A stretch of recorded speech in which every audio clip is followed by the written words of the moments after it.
তুমি আইছো? আচ্ছা, আমরা আর কতদিন এই সাধারণ ফ্ল্যাটে থাকবো বলো তো? আমাদের পাশের বাসার ভাবি দেখো, গাড়ি কিনলো, ঢাকায় একটা ফ্ল্যাট কিনলো, কিন্তু দেখো আমরা এই সাধারণ একটা ফ্ল্যাটে, আর তোমার এই সামান্য বেতনে আর আমাদের কতদিন চলবে?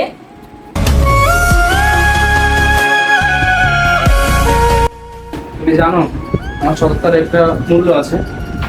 আমি যা ইনকাম করি আমাদের সংসার সুন্দরভাবেই চলে। আর যদি বেশি লোভ করো তাহলে আমাদের সংসারে অশান্তি চলে আসবে। এটা লোভ নয়, এটা আমাদের ভালো থাকার অধিকার। অফিসের টেন্ডার থেকে একটু এদিক সেদিক করে ভালো টাকা ইনকাম করা যায় না? এটা কি এতই কঠিন?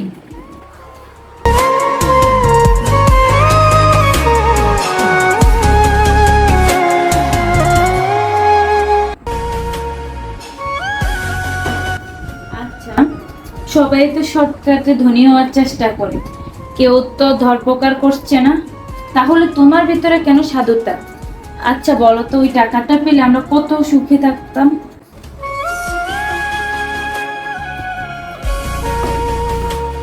শোনো, লোভ মানুষকে অন্ধ করে দেয়। অবৈধভাবে পাওয়া সুখ হচ্ছে ক্ষণস্থায়ী, আর সততার সুখ হচ্ছে সারা জীবনে।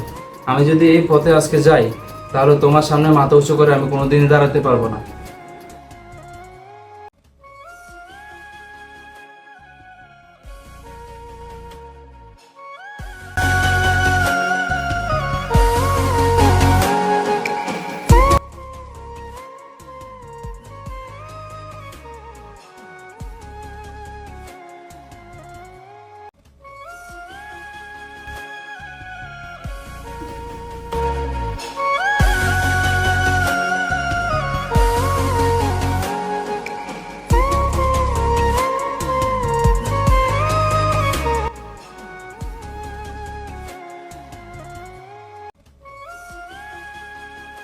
দেখলে তো, একটু লোভ মানুষকে কতটুকু কি জায়গায় নিয়ে যায়।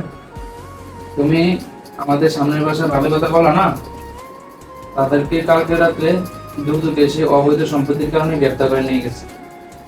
তাদের সকল সুখ একসাথে ধূলিসাৎ হয়ে গেছে। আমাকে ক্ষমা করে দাও, আমি একটু লোভের জন্য আমার পুরো সংসারটাকে ধ্বংসের দিকে নিয়ে যাচ্ছিলাম। একটু দেরি হলেও বুঝতে পারছো, এটাই বড় কথা। কিন্তু দেখলে তো, লোভ মানুষকে সামনে দিকে এগোয় না, সততায় মানুষকে সর্বশেষ সুখ দেয়। আমার এটা বুঝতে হবে যে আমার সংসারটাই হচ্ছে আমার সবচেয়ে বড় সম্পদ। সততা থাকলে সবার জীবনে সুখ আসে।